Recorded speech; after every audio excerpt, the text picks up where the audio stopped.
This is what survivor-led advocacy looks like. We will hold the space for our young people because they bring to the table not just their story, they bring our stories, they bring generations of stories, and they bring stories of girls of color yet to be born, right?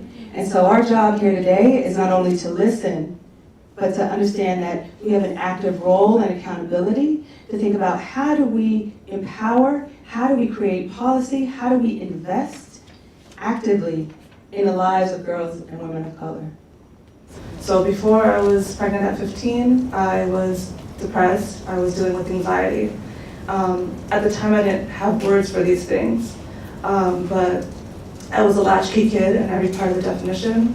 I was raised by a single mother, so oftentimes I would get home from school and I'd have to deal with a lot of the household responsibilities and felt very, very isolated. And at that time in my life, what I needed was a connection with somebody. And I found that connection with the person who ended up being the father of my child. I was told that condoms don't work. I was told that sperm is so small that it actually swims through condoms, right? So I made the decision to have unprotected sex, right? And it wasn't necessarily an isolated decision that I made. I think it's really important to understand that the lack of accurate sexual health information conversations in this country lead to those decisions that individuals make about the sexual and reproductive health. All of this money that goes to abstinence-only education and this education that says that teen moms are bad, don't be a teen mom, right? They're not talking about how poverty, right, leads to teenage pregnancy, unintended teenage pregnancy, and how it leads to several of the things that a lot of us on this panel are experiencing, right? We didn't just experience it, we're still experiencing these things. One day when I was playing outside in the backyard by myself, I was sexually abused by a group of neighborhood teenagers.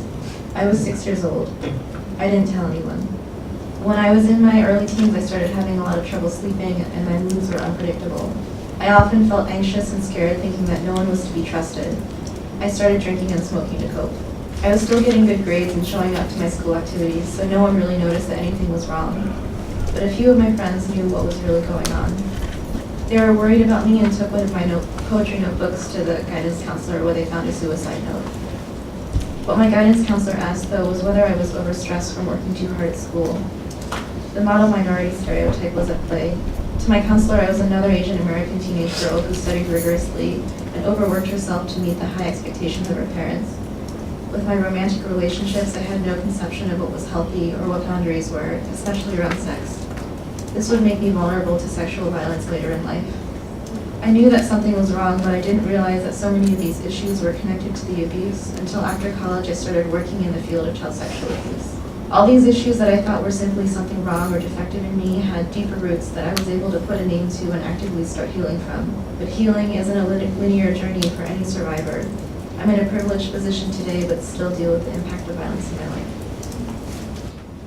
Let me back up a minute and open you up to my world.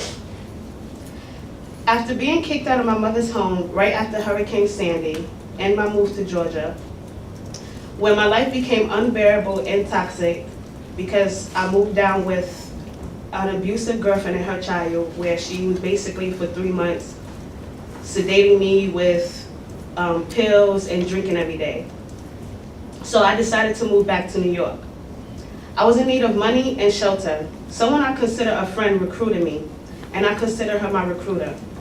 To further dismantle the gender myth around exploitation, my exploiter was a woman, and it was right here in Jamaica, Queens. Not in India, not in Africa, or Bangladesh, but Queens, New York. I wanted out, but I felt like I had no choice because I needed to survive. Survival sex is real. This is a sensitive and invasive topic that is much needed. We need more programs, more organizational support for colored girls like me. Because slavery of the mind of a young black girl is all she needs to help her become more oppressed than what she already has to face in the future.